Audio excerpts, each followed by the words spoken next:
I'm really excited to bring you this week's podcast. I'm joined by a Johns Hopkins surgeon, and we talk all about how traditional medicine and medical dogma, basically physicians who stick with these different beliefs that have been held for many, many years, have actually harmed patients and overall public health over the years. We're going to talk about things like the peanut allergy epidemic and how physicians actually contributed in a major way to that. We'll talk about how eggs have been demonized for so long and how that was basically wrong. We'll talk about whether fluoride in drinking water is dangerous for you. Is marijuana truly harmless? Should you get the annual flu shot?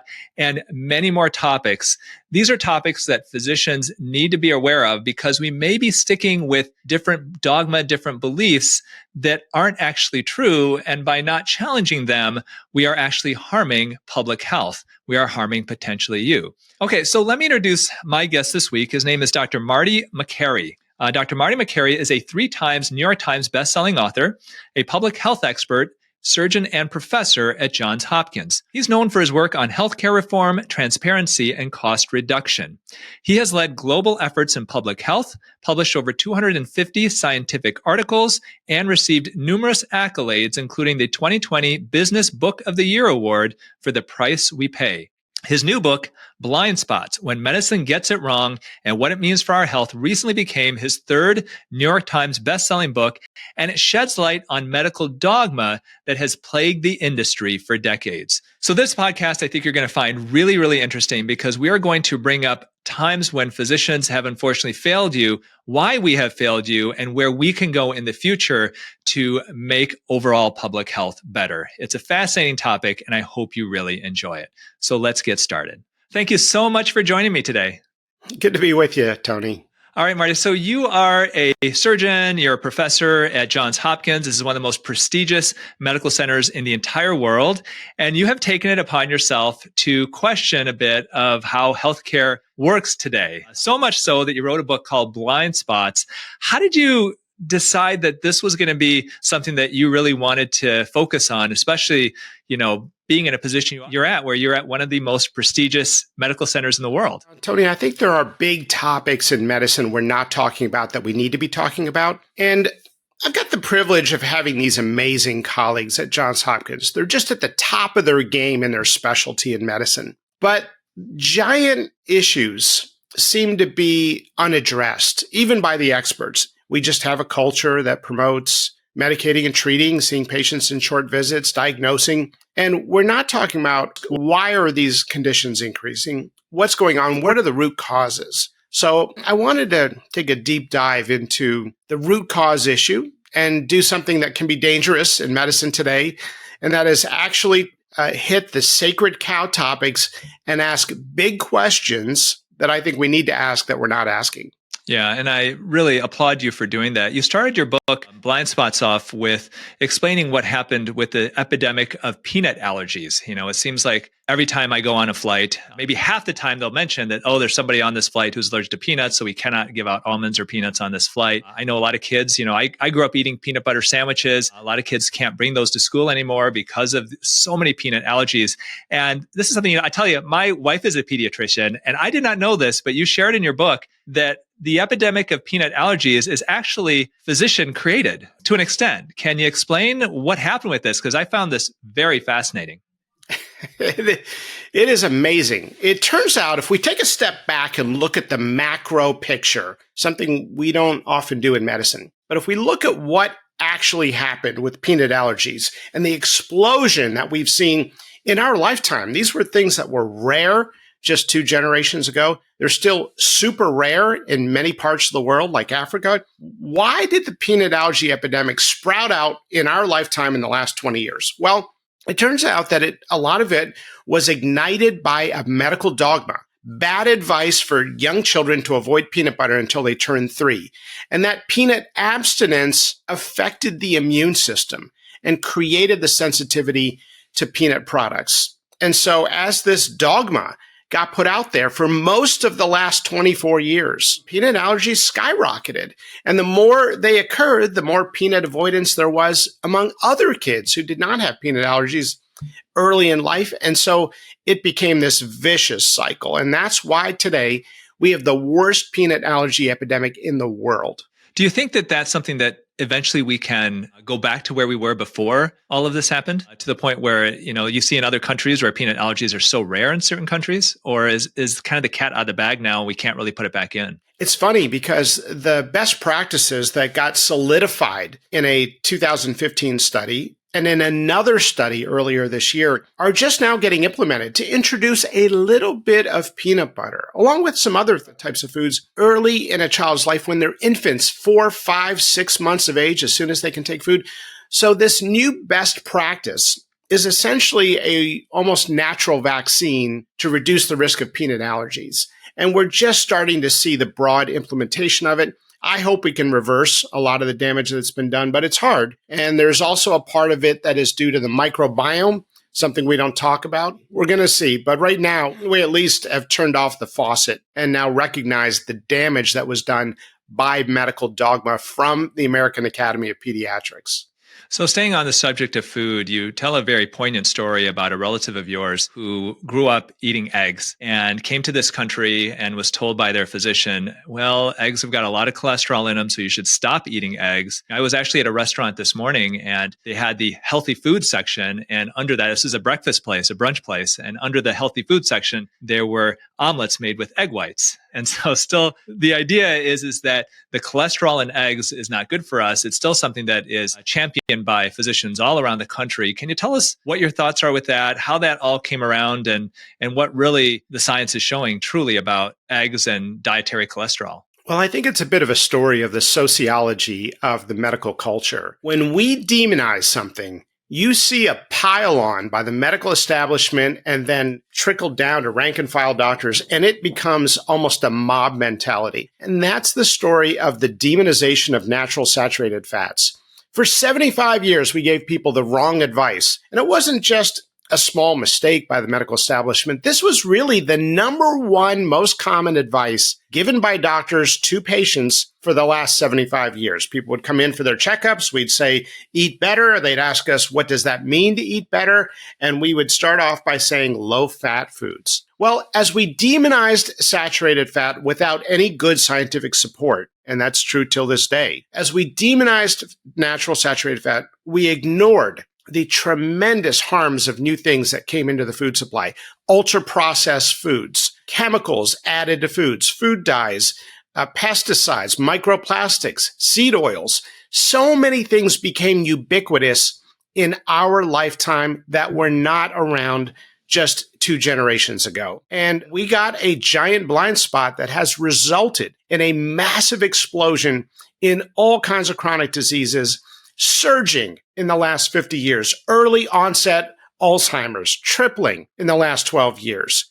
Half of our nation's children are sick. Sperm counts are down 50%. The age of puberty has gone down. It's now years sooner than it was before many of these chemicals that are hormone disrupting became common in our food supply. And to this day, people in Europe live longer, feel better, have less depression, and generally speaking, live about 5 years longer than Americans. So we've never been talking about these root causes, but many of these things that have been introduced and are root causes of our chronic disease problem are because of this intense demonization, this myopic vision that we have to stomp out saturated fat from the American diet. Heck, when my uncle, as you mentioned, came to this country, his doctors, American doctors, started to say, hey, you got to stop eating anything with cholesterol. Well, he loved eggs. He gave them up for 30 years. Turns out there was nothing wrong with him having a few eggs in the morning. And heck, a Harvard med student just took 740 eggs, ate 740 eggs in 1 month, and his LDL cholesterol went down. Now, I'm not recommending people do that, but it just shows the fallacy of this myopic recommendation that was based on medical dogma when we should be talking about ultra-processed foods. So what do you think is wrong in general with the food system here in the United States? And what are some things we can do to try to alleviate that and make that better? Well, the main problem is our food supply is basically poisoned. And it's not because we have bad people making the food. The food supply is really designed for food insecurity.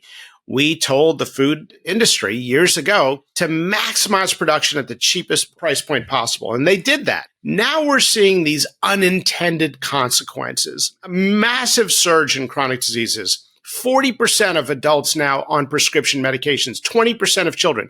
Almost half of our nation's children will be diagnosed with a mental illness by the time they turn 18. PCOS increasing, autoimmune diseases skyrocketing, now affecting 1 in 5 women. So we're watching these unintended consequences. There's a lot we can do. Eat organic, especially when you're eating the surface of a fruit or vegetable. Try to minimize chemicals. Look at the ingredients. 60 to 70% of American calories today are from ultra-processed foods. You don't need to buy them. Cook. Buy produce. Buy foods that you can prepare at home instead of buy pre-made and pre-cooked with 50 ingredients. And be aware of the seed oils. Seed oils are 10% of American calories. These are things like vegetable oil, canola, soybean, sunflower, safflower. So these oils sound healthy, but they're not. They're denatured at high temperatures, changed with a chemical solvent, and so they act like a chemical. The healthy oils are the avocado, coconut, extra virgin olive oil. And so people need to be aware. They need to be educated. And you know what? When people get educated, the market moves, just like we saw the food industry move to meet the demand of no added sugar. You're seeing that now on products. Wild caught fish. And so now we're starting to see people avoid seed oils and become educated. So these are some of the things people can do, along with avoid unnecessary antibiotics. Most antibiotics are not necessary and they're damaging the microbiome. So a lot of things that you are proposing here are things that functional medicine doctors have talked about for many years. Yes. Traditional physicians, a lot of the traditional physicians consider functional medicine to be quackery and to be akin to being basically snake oil salesmen. You're a professor at Johns Hopkins. I mean, number one, do you consider yourself leaning towards functional medicine then? And number two, how have your colleagues reacted to this? Because this is not what is dogma in general medicine. Well, it's interesting because functional medicine is really not fringe. It's just great medicine. It is looking at the whole person. It's considering the incredible connectedness of every cell in the body, and every disease we see practically has a common root cause of insulin resistance, of mitochondrial injury, of general body inflammation. And we don't think of these sort of common root causes in our American society. We don't think of food as a root cause, but it turns out that there's a recognition now by a lot of folks, especially trained in functional medicine, that we've got to treat the whole person and that everything's connected and we've got to get at the root causes. So I love functional medicine. I think there's good and bad Western non-functional medicine, and there's good and bad functional medicine. But by and large, this has been a very refreshing revolution. And be aware of the people attacking it. Okay, these are the same people who are pushing for Ozempic in 6-year-olds who are overweight right now. They're the same people who told us opioids were not addictive for 20 years. They're the same people that pushed vaccine mandates and prolonged school closures during COVID. And they're the same people who demonized natural fat and ignored the role of ultra-processed foods. So we have to ask big questions and challenge deeply held assumptions in science. That's our job as scientists. Recently, there was a group of healthcare entrepreneurs, alternative healthcare practitioners who converged in Battle Creek, Michigan at the Kellogg's plant. I'm sure you're aware of this. And they are now initiating a boycott of Kellogg's because the actual dyes that are used in Kellogg's cereals, a lot of them geared towards children, are very different than what are used outside of this country. What are your thoughts on what's been going on with that whole thing? Naysayers will tell you that they should focus elsewhere, that really what you need to focus on is not Kellogg specifically, but you need to focus on getting more healthy foods to those populations that don't have access to it, and that these types of dyes in the small amounts that you may be ingesting are not dangerous for you. What are your thoughts with all of this? First of all, there is a healthier version of Kellogg's cereals, and that's the version made for Canada by Kellogg's, and it's made in the United States. That's a version without the pretty it's food made dyes. in the United States. It's made in the United States. That I didn't know. Begging the question, don't American children deserve a healthier version of a cereal made by an American company? Now, this is not the biggest issue in public health. And you know what? Probably better for kids not to eat any cereal on a regular basis that is processed, refined carbohydrates and ultra-processed foods. But in the world of cereal, it turns out that there are food dyes and chemicals banned in Canada and Europe that are not banned in the United States. And so Kellogg's makes two versions, one with red dye number 40 and blue dye number 1 and yellow dye number 5 and 6. These are cutesy names, but don't be fooled. Yellow dye number 5 is tartrazine.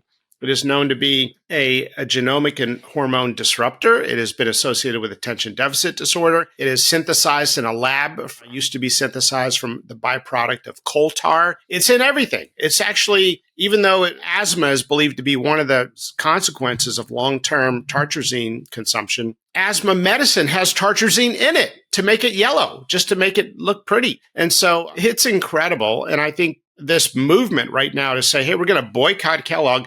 Why not just serve the same version of healthier cereal in the United States that you sell in Canada? Now, Kellogg will tell people, well, children prefer the food dyes in the American version. Well, I mean, kids, I'm sure they would prefer cocaine if you gave them the option. But these are poisons in the food supply. And so we got to start talking about this. There's a really cool movement right now. If you're interested in this, foodbabe.com, Vani Hari, Jason Karp, many others are doing an amazing job raising awareness about these chemicals. Atrazine, for example, the pesticide, is a hormone disruptor, converts 10% of male tadpoles to female. That's how powerful of a hormone disruptor it is. It's the second most common herbicide in the United States. So education goes a long way. And I think that's what we're seeing right now with this Kellogg campaign. And I wonder in these situations, because I have seen some traditional physicians, I've seen some quote unquote food scientists who have pushed back against their campaign. And basically their argument is that there's not any science to show that these dyes in the amount that you're ingesting them are harmful, and they fight back against it. Why do you think that there is a pushback? Because I'm a parent, and if I had the choice of having to,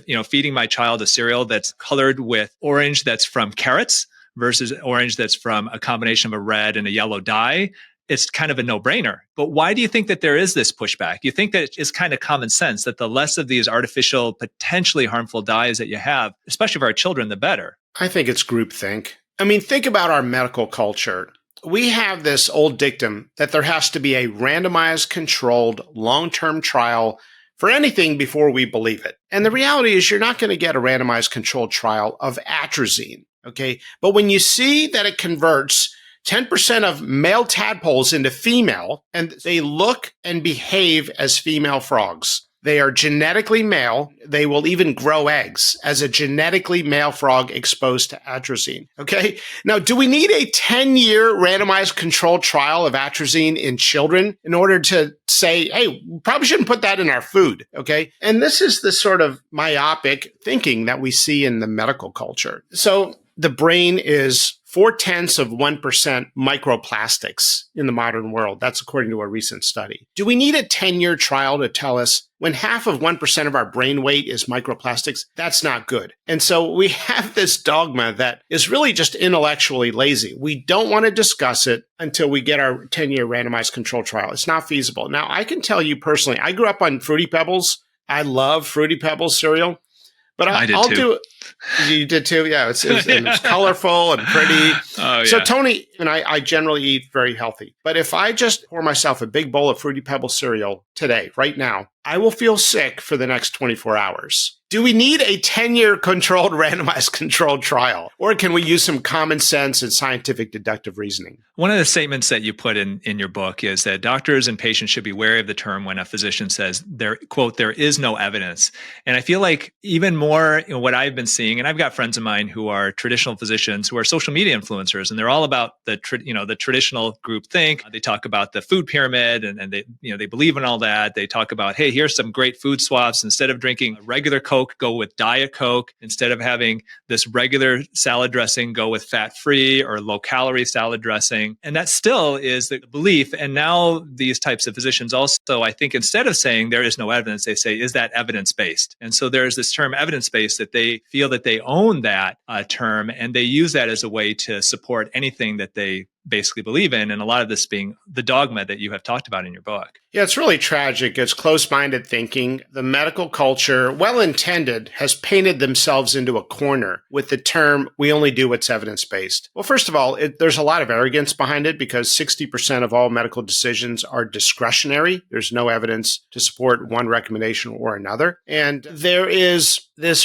huge recognition outside of the medical establishment that we're just not educated in medicine. medicine about so many of these important topics. Never once, I don't know about you, never once in medical school did we talk about ultra-processed foods. I was never taught in medical school about pesticides. I was never taught about the microbiome. I was never taught about the downsides of so many medications. I was never taught about medical error as a cause of death. I was never taught that the nutrition guidelines that we were force-fed in medical school were written by people paid off by the food industry. So there's so much of our medical education and medical culture that we are not told that when you start to actually have a reasonable conversation with doctors, because they're smart, if they're open-minded, they recognize that we have these massive blind spots that are at the root cause of some of the problems in healthcare today. As a plastic surgeon, I did 3 years of general surgery residency training. In your book, you gave a really interesting story about when you were practicing, you had a patient of yours who had appendicitis,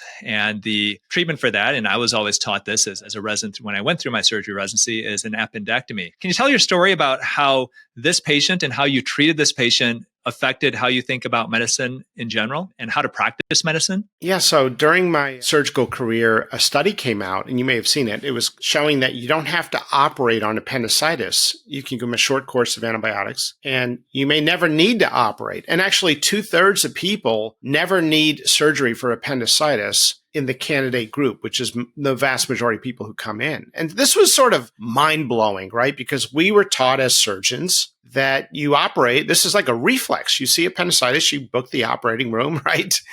And right lower quadrant pain, you get a CT and you book the OR. There you go. Boom. Yeah, the team mobilizes. It's beautiful. It's like this little, platoon going to battle, and it's like we get good at it and efficient. And so it really rattled me when I saw this study. And so I noticed that some of the patients we operate on kind of are already cured by the time we get to the operating room. A young, healthy person with mild appendicitis. Well, the study basically radicalized some folks. They became anti this study because they love operating on appendicitis. And one of my colleagues who I remember discussing the study with, he said, well, I need to see 2 randomized controlled trials. Well, then a second randomized trial came out about a year later, and he said, I need to see 3 randomized controlled trials. And then a third trial came out, and I showed him the third trial, and he said, I just still think you're better with your appendix out. And it's like all the research in the world would not have influenced him. And that is the cognitive dissonance of what underlies what we call the founder's effect in psychology, that we hold on intensely with a tight grip to the belief that we have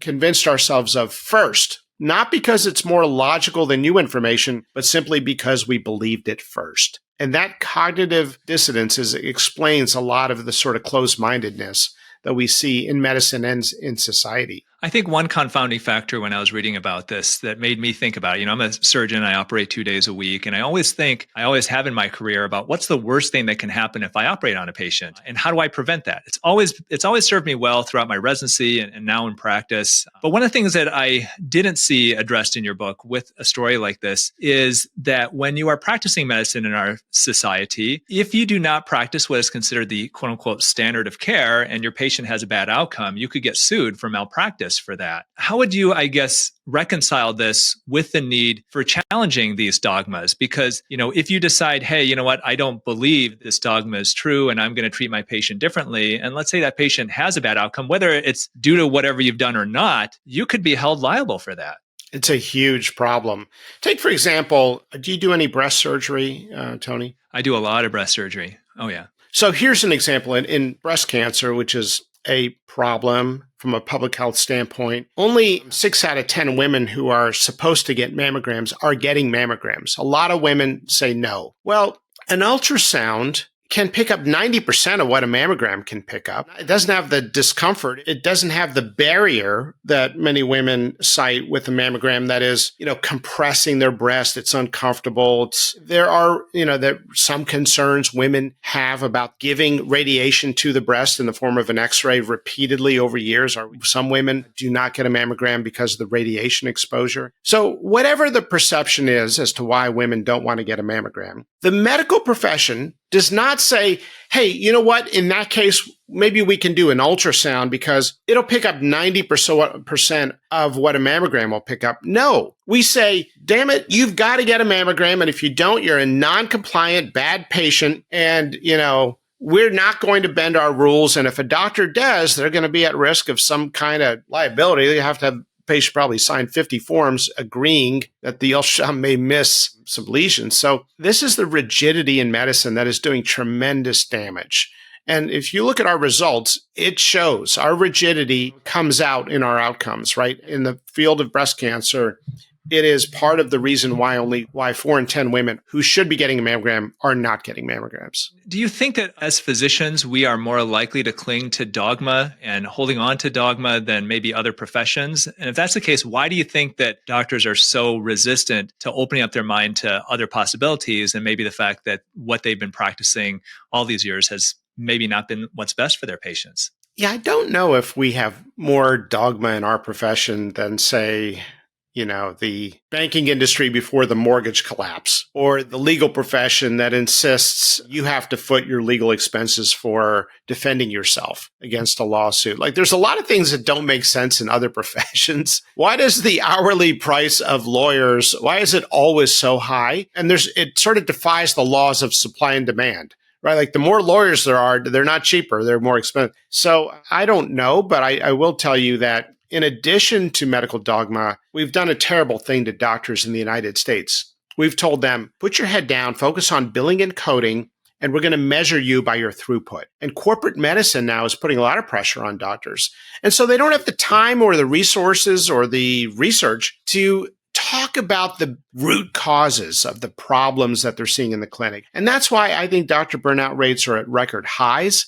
Doctors have the highest suicide rate out there. It's not a good culture. Doctors are fed up. They know that it's not right to be medicating all these conditions when we know the root causes are out there outside the walls of the clinic and the hospital. But the power of cognitive dissonance is a big force. And if you add on top of that, on top of the issue of medical dogma and the culture of medicine, the small group of doctors at the top of the medical establishment who have really demonstrated a lot of arrogance. When they get something wrong, you don't see an apology. When they got opioids wrong for 20 years, you didn't see an apology. When they got natural saturated fat wrong as the main cause of heart disease, you didn't see an apology and say, you know what? We should have pointed to refined carbohydrates. You don't see that humility. After COVID, I've not heard a single apology by any one of the public health officials during COVID. And I think that's why we've got mistrust at record numbers in the United States of hospitals and doctors. You may have seen the JAMA study down from 71% down to 40%. We've got to rebuild that trust. And in my experience, you rebuild trust by being honest and transparent, evolving your belief as new information comes in. I think the hard thing, and I 100% hear you, is as physicians, we are also expected to be perfect. We cannot make any medical errors. Otherwise, we are held liable for that. And, you could lose your livelihood. And I think that can be a very confounding challenge here. With the whole COVID, with all of that, it's once in 100-year pandemic. For me, a way I look at it with our public health officials was they did the best they could with what they knew, and everything is always hindsight's always 2020. That being said, I think in your book you give some really good suggestions as far as what can be done to help improve things here in the future. And you also give a number of examples where medicine may be wrong currently today. And I'd love to focus on a few of these because I think these are really interesting. Super hot topic right now with everything going on with the changes in the government. Fluoride in our drinking water. I have covered it on this podcast before, but tell me what your thoughts are with fluoride. I mean, government agencies will tell you that, this is one of the top biggest things that have ever happened to public health as a positive thing. I mean, I use fluoride in my toothpaste, but I am one who uses a triple reverse osmosis water filter in my house because I don't want to be ingesting all these chemicals. What are your thoughts with fluoride? And is our general medical establishment wrong about it? I think we may be. So we got on the bandwagon thinking that fluoride was the greatest thing since sliced bread because some dental studies showed that it decreased cavities. Well, fluoride is bactericidal. That is, it kills bacteria. And so it may kill bacteria on the teeth which is why we see lower rates of cavities. But what do we think it's doing to the bacteria that line the gut, the microbiome, the balance of millions of different species of bacteria that live in a harmony, that are busy? Those bacteria are busy, involved in absorption and digestion. They produce vitamins. They regulate hormones like estrogen. They even produce most of the body's serotonin, involved in mood and mental health. And so is that fluoride altering the microbiome in ways we don't understand or fully appreciate? And separate from the impact on the microbiome, fluoride has been found in studies to maybe affect the learning centers of the brain of a child. I mean, these are not fringe studies. This is JAMA Pediatrics. These are top mainstream studies. And the more we study fluoride, the more we realize, hey, we're playing with Mother Nature here, putting it in the drinking water. And it's also a bit of whiplash. Young children, babies, are told not to use fluoride and not to eat fluoride and make sure they don't consume the toothpaste with fluoride. And then we put it in the water supply. So Europe does not use fluoride. Only a third of Canada has fluoride in the water. And in the United States, it's become a sacred cow topic, something you are not allowed to question. As a matter of fact, the CDC has it on their website, as you alluded to, that the fluoride addition to drinking water in the United States is heralded as one of the 10 greatest public health achievements in modern medical history. Maybe we need to actually show some humility and evolve our position as we're learning now about the downsides of fluoride added to drinking water. Marijuana enthusiasts will tell you that marijuana is harmless, that it's not addictive. And, we here in Michigan, I did not vote for it. It wasn't my thing, but we have legalized marijuana use. And whenever you go to a concert, you go out in public, you're smelling it everywhere. That's one of the things you have mentioned is it true? Is marijuana truly harmless, or are there more risks to marijuana than I think people are realizing? Well, I think people mistake marijuana being safer than cocaine, for example, with marijuana being safe. And it's not safe. Marijuana is not the marijuana of hippies years ago. Marijuana today is 10 to 20 times more potent, the majority of which comes from cartel-operated farms in the United States. That's where the domestic marijuana, by and large, comes from. They use pesticides sometimes that are banned in the United States on those cartel-operated farms. Some are in the Central Valley of California. If I reportedly die of natural causes tonight, by the way, Tony, you may need to let them know I'm healthy. I'm in good health. We'll keep this recording. But marijuana has been associated with a later diagnosis of psychosis. And marijuana use in adolescence, where you have a developing brain, may have a different effect than marijuana in adults. And so we have these dogmas that it's safe across the board when we've seen data to the contrary. And there's another dogma that marijuana is not a gateway drug. Well, anytime you see someone make an absolute statement with no scientific support, your antenna should go up, and we should recognize that it may not be true. It may just be an opinion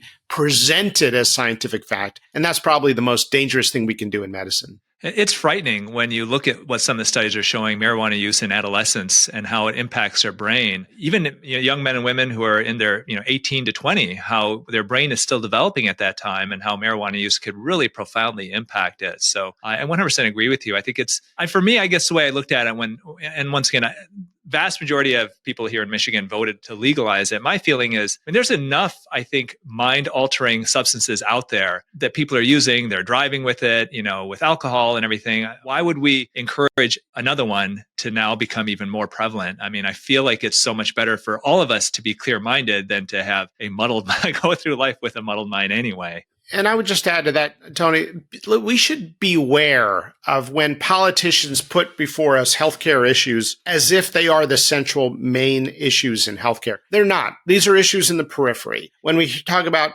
Medicare negotiating drug prices, or even how we finance our broken healthcare system, we're not talking about the root causes. Maybe we need to talk more about school lunch programs instead of just putting every young kid on Ozempic. Maybe we need to talk about treating diabetes with cooking classes instead of just putting everybody on Ozempic. And maybe we need to talk about environmental exposures that cause cancer, not just the chemo to treat it. The best way to lower drug costs in the United States is to stop taking drugs we don't need. And that is a root cause issue that now finally we're seeing momentum around to address. So my hospital, like many others, require their physician to get an annual flu shot. I have never had a reaction to a flu shot, so I just go ahead and get it. I don't want to deal with it. And hey, I've had the flu before and I don't want to get it. What are your thoughts with the annual flu shot? Every year it's a bit different, but what are your thoughts in general? Is this something that's reasonable for hospitals to require their employees to do?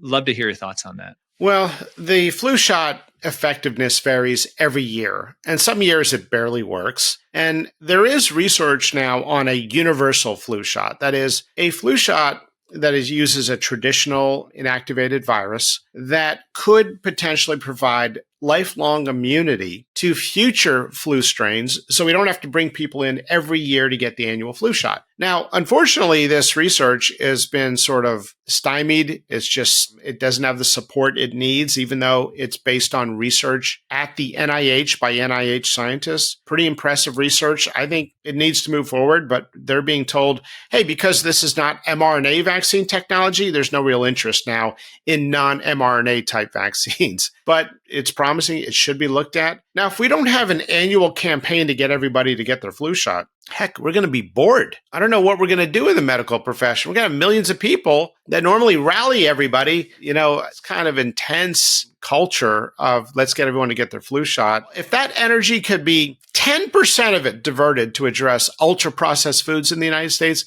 we could actually start seeing some real progress.